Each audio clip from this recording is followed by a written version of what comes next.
আমরা পিকনিক করতেছি। হাই বন্ধুরা, সবাই কেমন আছেন? আমি আবারও চলে আসলাম নতুন আরেকটা ভিডিও নিয়ে। আমরা গ্রামের মানুষ, তাই আমরা আমাগর আঞ্চলিক ভাষায় কথা কইতে বেশি ভালোবাসি। আজকের ভিডিওটা হইল আম ভর্তা খাওয়া।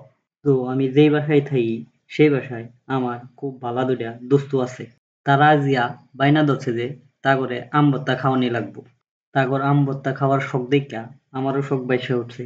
তাই আমি দেরি না করিয়া কইলাম লও যাই তাইলে আম পারিগা। আমার দোস্তরা কইতেছে আম পাইরা ছাদে রাইখা দিছি, লও যাই ছাদে গিয়া আম ভর্তা বানাই গিয়া। আমিও কথা না কইয়া গেলাম গা ছাদে। ছাদে গিয়া আম ছিলা শুরু করে দিলাম। এইদিকে আমার দোস্ত আমি কি করি না করি এটার ভিডিও করতেছে। লগে আমার আরেক দোস্ত রাফি বসে বসে দেখতেছে আমি কি করতেছি। এইদিকে আমার সব আম ছিলা শেষ হইছে। অন্যদিকে আমার আরেক দোস্ত সোয়াদ মনের সুখে গান গাইতেছে। বাসায় এসে দেখি বাসায় কারেন্ট নাই, গরম লাগে গরম লাগে গরম লাগে। তো আম ছিলা শেষ, এখন ভর্তা বানানি লাগা আম পলা শুরু করে দিই।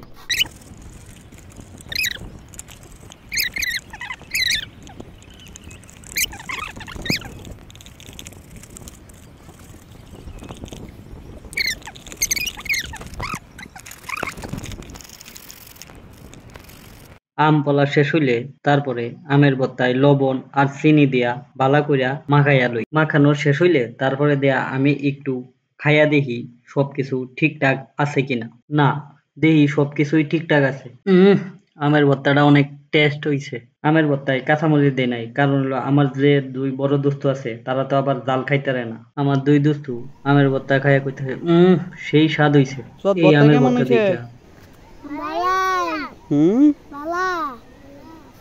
আম ভর্তা খাওয়ার প্ল্যানটা কার? ছোটবেলার কথা মনে পড়ে গেছে। কতই না এলাকার বন্ধুরা মিল্লা আমরা অন্যের গাছের আম চুরি করে আইনা খাইলাম। ছোটবেলার দিনগুলা খুব ভালাই ছিল। কতই না মজা করছি। এখনো মাঝে মাঝে ভাবি আবার যদি ফিরে যাইতে পারতাম ছোটকালে। ধন্যবাদ সবারই এতক্ষণ আমার ভিডিওটা দেখার জন্য।